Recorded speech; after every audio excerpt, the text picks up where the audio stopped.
True horrific hunting horror stories. Story 1. The Hunter's Nightmare. In the heart of the dense Appalachian forests, nestled among the rolling hills of West Virginia, a tale of terror unfolded that still haunts the locals to this day.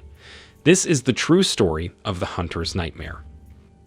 It was the peak of autumn, and the woods were alive with vibrant foliage and the rustling of wildlife. Michael Lambert, an experienced hunter, set out on his annual deer hunting trip, eager to find the prize buck he had spotted the year before. Armed with his trusted rifle and dressed in camouflage, he ventured deep into the forest, far from civilization.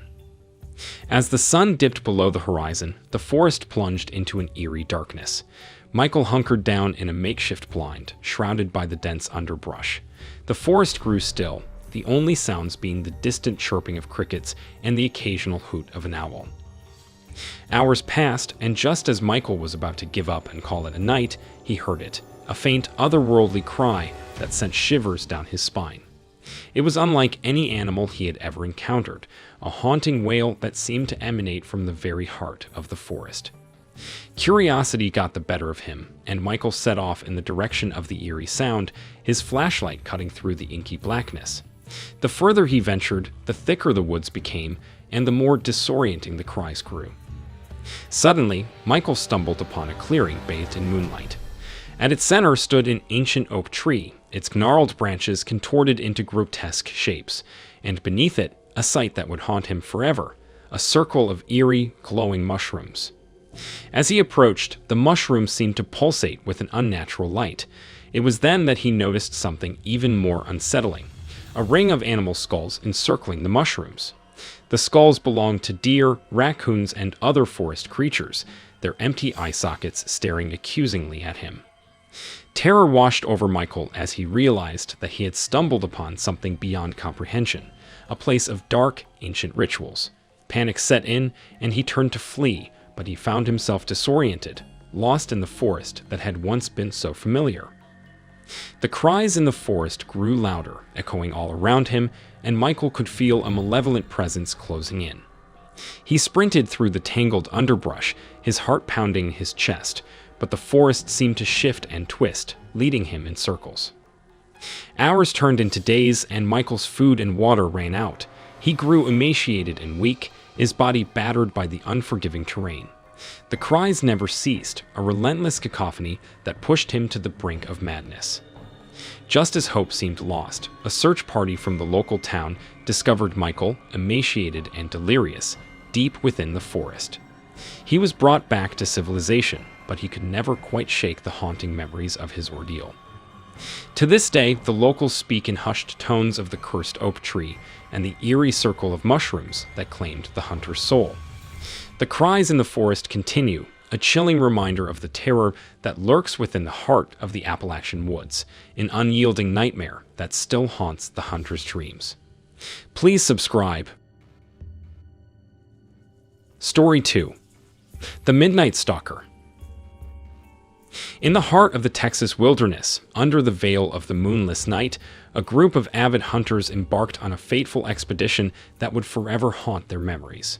This is the eerie tale of the Midnight Stalker. The year was 2008, and the hunting season was in full swing. A group of friends, Mike, Sam, Alex, and Mark, set out to their favorite hunting spot deep within the piney woods of East Texas.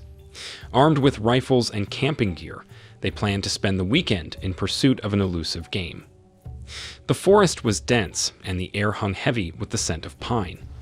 As night fell, the hunters set up camp, gathered around the crackling fire, and regaled each other with stories of legendary creatures rumored to roam the woods.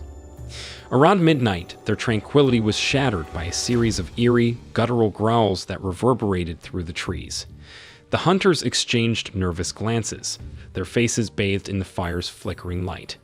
They had heard tales of the elusive Piney Woods monster, a cryptid rumored to haunt the region. Determined to confront whatever had produced those unearthly sounds, they ventured deeper into the forest, flashlights cutting through the inky darkness. The woods seemed to close in around them, and an oppressive silence descended. Suddenly, a pair of glowing eyes appeared in the underbrush, an immense, shadowy figure, that seemed to blend seamlessly with the night. Fear gripped the hunters as they realized they were face to face with the legendary creature they had only heard whispers of. The creature, with matted fur and twisted antlers, let out a deafening roar that sent shivers down their spines. Panic set in, and the hunters opened fire, their shots echoing through the forest. For a moment, the creature disappeared into the shadows, leaving only an eerie silence in its wake. But then it emerged once more, unscathed by the hail of bullets. Its eyes burned with malevolence as it charged toward them. In a desperate bid to escape, the hunters retreated, their hearts pounding with terror. They reached their campsite, gathered their gear, and fled into the night, the creature's haunting cries echoing in their ears. As dawn broke, they returned to the campsite, expecting to find signs of the monstrous encounter. To their astonishment, there was no trace of the creature, no blood, no tracks, nothing to prove the harrowing night had been real. To this day, the hunters swear by the truth of their chilling encounter, even though no evidence exists to corroborate their tale. The Painting Woods monster remains a cryptid shrouded in mystery, forever lurking in the dark recesses of their memories. Thanks for watching Fright Forge. Please subscribe for more such scary stories.